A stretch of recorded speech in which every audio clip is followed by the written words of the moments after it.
श्री सद्गुरुनाथ महाराज की जय।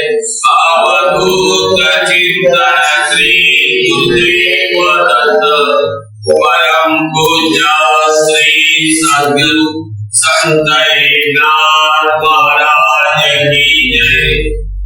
परम पूज्य श्री गुरु संतनाथ त्यांच्या आशीर्वादाने हा त्याप्रमाणे हा उत्तम विषयाने संन्यासी होऊन आम्हाला फसवायला आलेला आहे या गावात।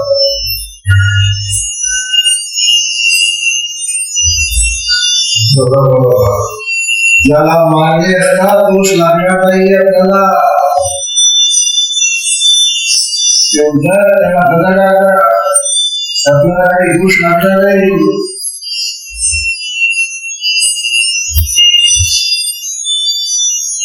ह्या ढोंग्यामध्ये पुरा प्रबळ आहे हा ढोंगी।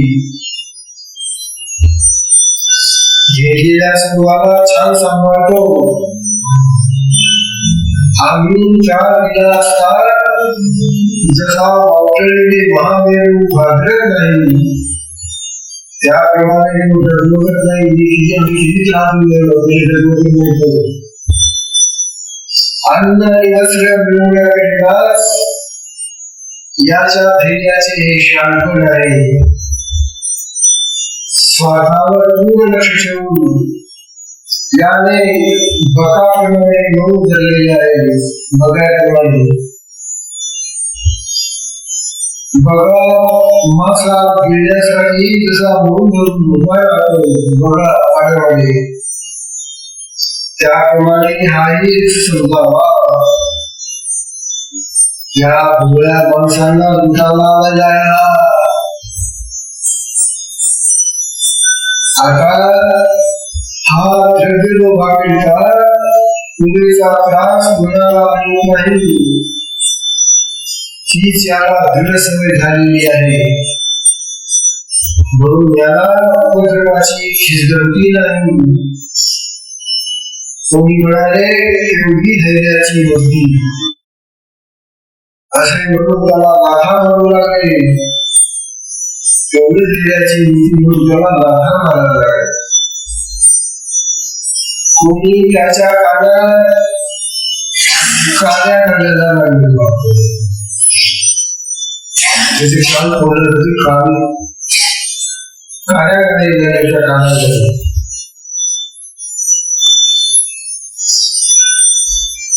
आणि आता याची शांती पाहूया असे ते म्हणाले। असा अनेक प्रकारे त्याला ते त्रास देऊ लागले। नाना प्रकारच्या प्रचेष्टा करू लागले तरी त्याच्या मनामध्ये द्वेष आला नाही तो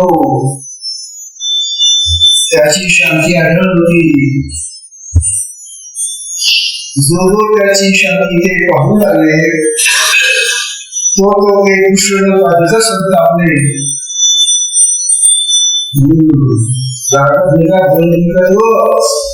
मार्गी चिडले, त्याला नाना प्रकारचे त्रास देऊ लागले। भगवान श्री कृष्ण उद्धवाला ते दाखवू लागले आणि उद्धवा बघ शांती काय असते, खरी शांती अशी असते। या ब्राह्मणाला किती त्रास झाला, किती सेवून झालेला तो एक शब्द सुद्धा कोणाबद्दल काय नाही बसलेला आहे। सदैव पूर्ण शांती प्राप्त झाली अशी कोणी त्याची चर्चा करू लागले। कोणी त्याच्या नाकाला चुना लावून लागले, चुना। कोणी त्याच्या तोंडाला काजळ घासले, तोंडाला काजळ घासले। कित्येक अगदी खरोखर पक्के वात्रट होते त्यांनी त्याच्या पाठमुळे उभे राहून आपाद्वारे त्याचा नाका सोडला।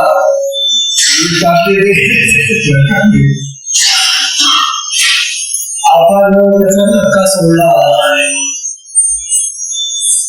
जेव्हा तो उजंद त्याच्या नाकात तोंडात घडला तरी त्याच्या आत्मरूपस्थिती मुळे त्याच्या चित्ताला लोभेशी क्रोध आला नाही. राग आणण्याचा प्रयत्न केला तरीही त्याची शक्ती ढळत नाही. तो तीव्र संन्यासी होय. म्हणजे असं जो वापरतो तो खरा संन्यासी. तात्पर्य त्याचे मन शुद्ध होईल असे पाहून ते विष्णू अधिकाराचे खवळले. त्यांनी त्या संन्यासाच्या गळ्यात साखरदंड टाकला. साखळी बांधली गळ्यामध्ये.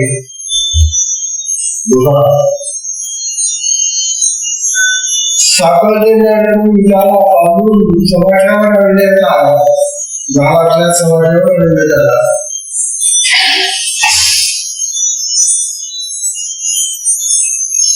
अरे तुम्ही कोणीतरी ह्याला ओळखा.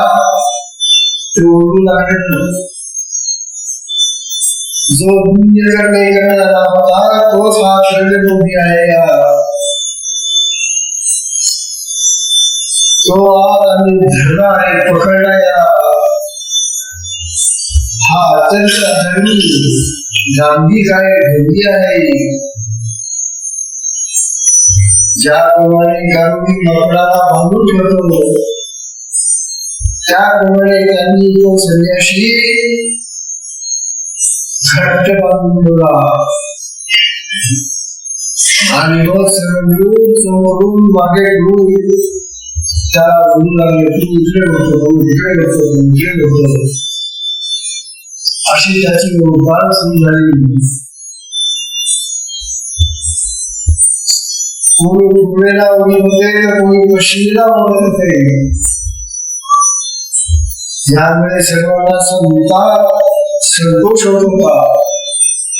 पण हे पाहून तो संन्यासी आपल्या मनामध्ये हसू लागला. त्याला वाईट वाटायला लागलं की या गेल्या लोकांना काही कळत नाही, काय करावं. देह प्रारब्ध भोगी आहे असं तो म्हणाला. याचा माझा काय संबंध नाही. मला खुशाला देहाला या देहाचं प्रारब्ध मोठं आहे असं तो म्हणतो.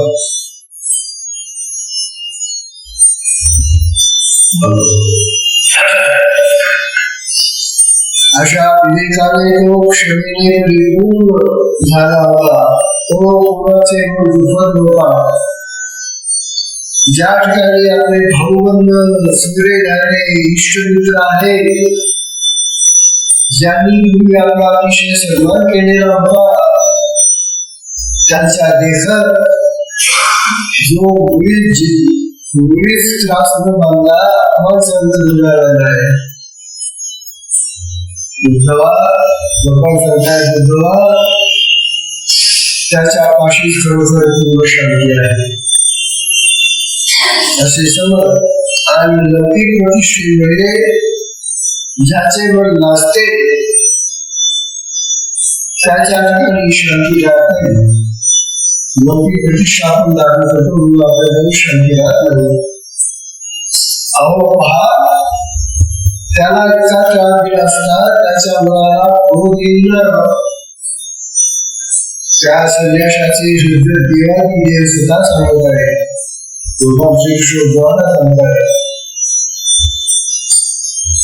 आता आपले भिक्षूने आपला विचार मांडला.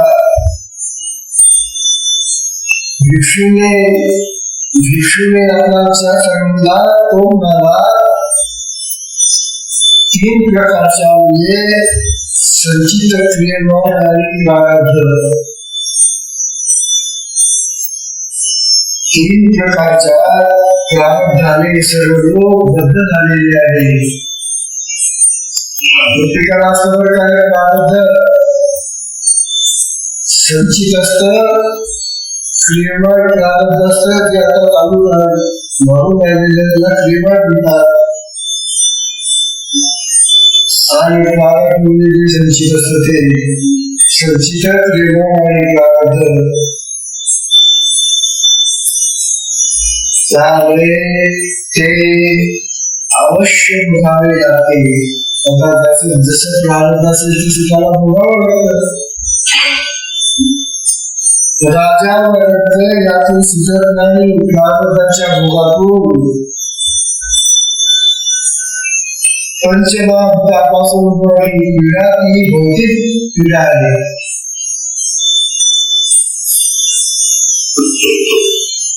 पंचमहाभूतापासून जी पीडा होते ती भौतिक पीडा. जीवापासून होणारी पीडा ती दैविक पीडा. आणि देहामध्ये ईश्वराची होऊन जी पीडा होते ती दैहिक पीडा. तीन प्रकारच्या पीडा होतात. भौतिक पीडा, दैहिक पीडा आणि दैहिक पीडा अशा 3 प्रकारच्या पीडांमध्ये त्रास आपल्या देहावर. याप्रमाणे 3 प्रकारचे दुःख आहे ते प्रारब्धापासून उत्पन्न होते. ते भौतिक असतात. जो त्रास मानतो तो केवळ दुःख आणि भोग आहे. प्रारब्धाने जे भोग आपल्या वाट्याला येतील त्या हरिहराला वश करून घेतले असतात. ते भोग प्राण्याला हे जाणून तो संन्यासी क्षमाशील झाला होता.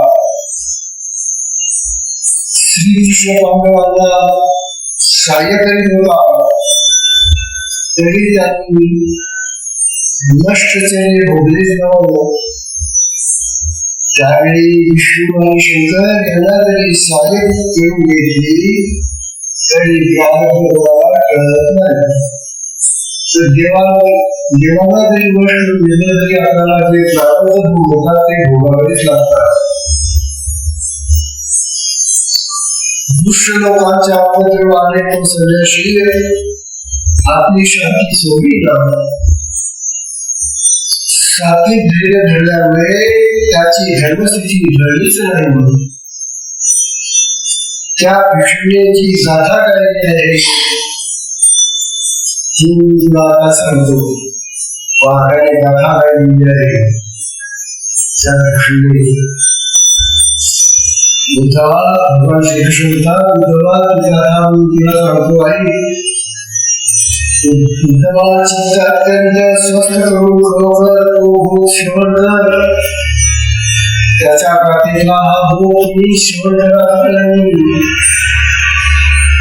तो उपदेश पुन्हा धरला असता मनाला बोलवातील संतांची लागते.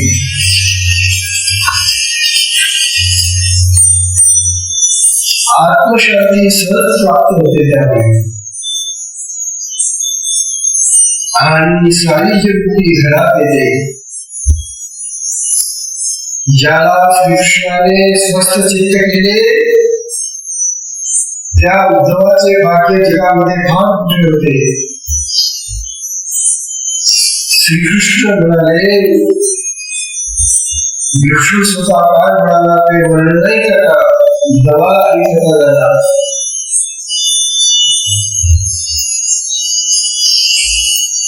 तो विष्णू म्हणाला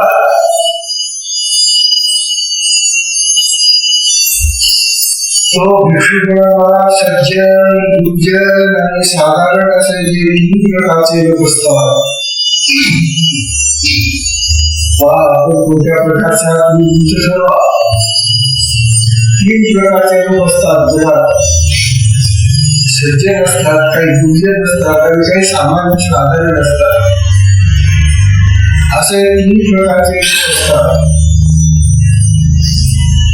ते माझ्या सुखाला किंवा दुःखाला विविध कारण होत आहे. लोक जितके आहे तितके सर्व पंचमहाभूतापासून झालेले आहे. ही माणसे जी आहे ती पंचमहाभूतापासून त्यांची तयार झालेली आहे. माझा देह तसाच आहे तेव्हा लोक आणि मी अशा दोघांचे ऐक्य आहे. लोक मला तेव्हा त्यांच्या आणि मनामध्ये देहाच्या स्वरूपामध्ये ऐक्य आहे. सुख दुःख केवळ मनापाशी उत्पन्न होते. सुख दुःख केवळ मनापाशी उत्पन्न होते. देवता ह्या अवश्य सुख दुःख घेणाऱ्या आहेत असे म्हणावे लागते. तर देवतांचे समुदाय हे मनाने कल्पिलेले आहे. तेव्हा त्याचे सुख दुःख मला सांगायचे नाही. हे मला देवता विचारायचे गुण आहे आणि त्या गुणाने सर्व देवता कल्पिलेले आहे. अर्थात देवता जेव्हा सुख देतात तेव्हा त्याला मुख्य कारण गुणच असतो. जेथे जसा गुणाचा स्वभाव असेल तेथे त्याप्रमाणे त्या स्वरूपाने देवीय महादेव भासमान होतो. अहो असे पहा की जिथे मनाची अश्रद्धा असते, मनाची श्रद्धा नसते, तेथे असलेली देवी दिसत नाही. म्हणून ज्या सर्व देवता आहे त्या मनकल्पित आहेत.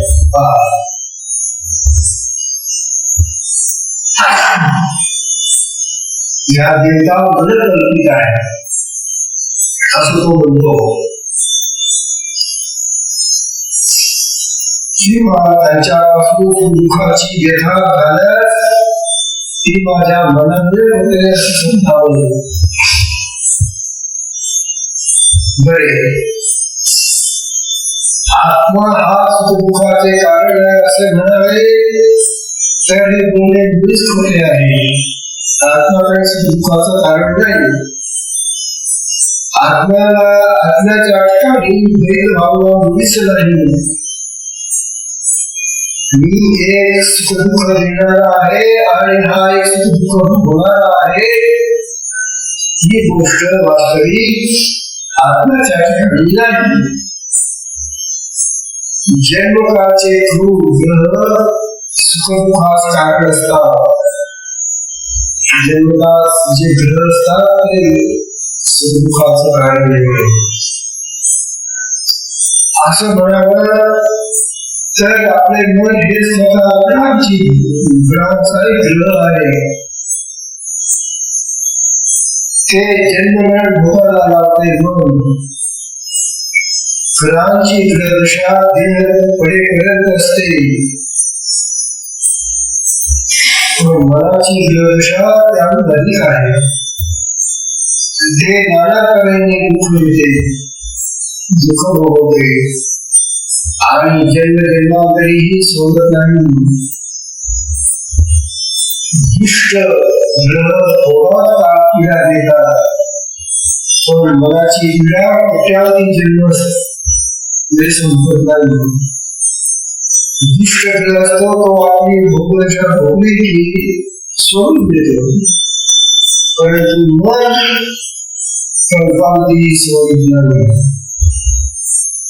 मन जर ध्यानला धरणार नाही तर ग्रहांची क्रिया कोण तुला म्हणून दुःखाला कारण होणारा मन हा एकच महाग्रह आहे.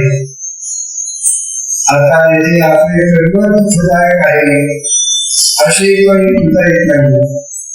कारण कर्म हे कर्मबंधातून सोडणारे आहे तेव्हा ते दुःखदायक कसे होईल.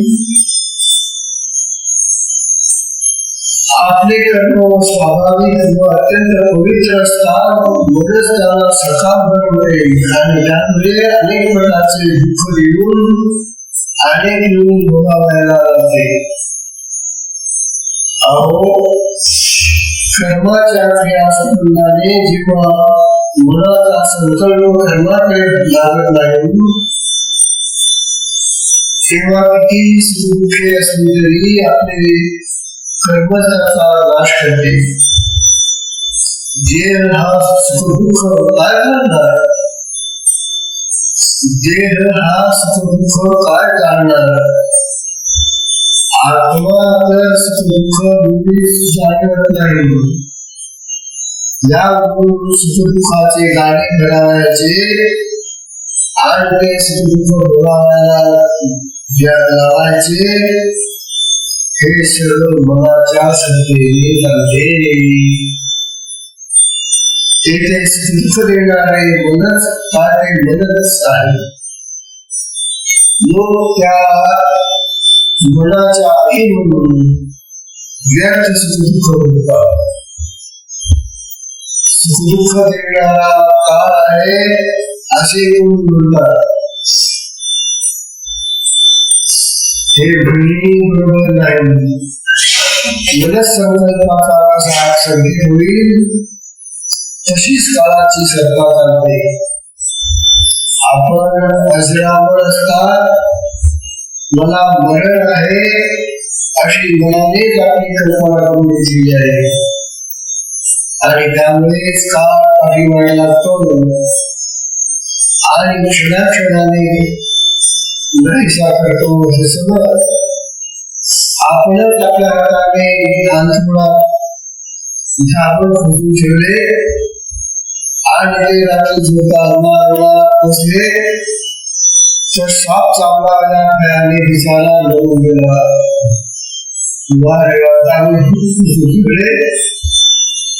दिसले आणि साप चावला म्हणून गेला. वस्तुतः त्याला काही साप चावला नाही. मग विषाने त्याला कसं काय गेले तर तो आपल्या शंकेने स्वतः मरण पावला. त्याप्रमाणे लोकांना हा काळ लागलेला आहे. एकाच्या पाठीला साप चावला तेव्हा तो आपल्या स्वतःच विचारू लागला की माझ्या पाठी काय साप चावला होता. त्याने स्वतःला काय माझ्या पाठीला माझ्या पाठी काय झाले. दुसरा म्हणाला एक कशी काठी लागली होती कोण जाणे ती मी उचलून काढली. काटा झाला होता म्हणजे तो उचलून काढला. त्यामुळे त्याला सापाची शंका सुद्धा आलेली होती. म्हणून त्याला ती संदेश राहिली तर आपला साप काटा झाला. त्याला काही संदेश राहिली तो आपल्या उद्योगामध्ये गुंतून राहिला. पुष्कळ दिवस गेल्यावर त्याला तो सरपंच चावला होता असे सांगून त्याची पाठीवरची फुलवडी दाखवली असतात. सरपाची आठवण होता तत्काळ विषयाने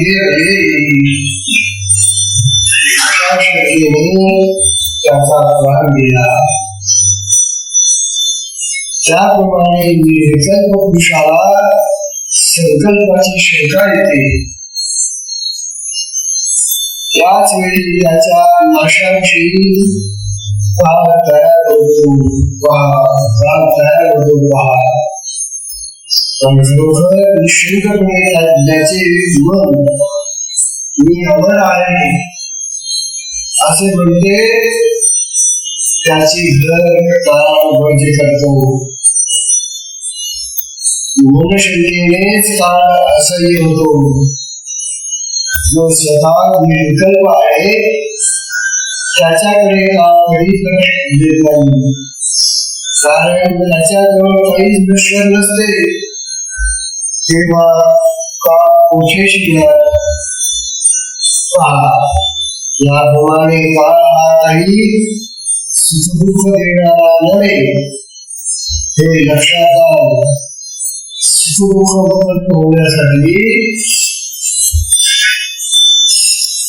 सुखदुःख होण्यासाठी एक मनच असते.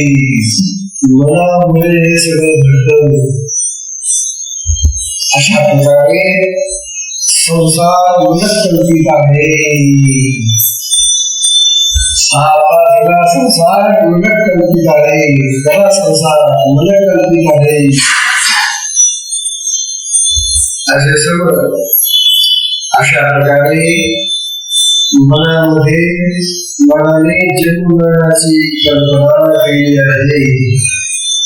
संसार चक्रात पुन्हा खात लावायचे तेही मनामुळे. अशा तऱ्हेनं मन हे खात पूर्वी त्याच्यामुळे आपल्याला मनोरंजनाची सुचवा होते. तेव्हा मनाबद्दल समजलेला काय सांगतो तुमच्या भाऊ सत्संगाची समजून घ्या. संघाला विश्राम देऊया.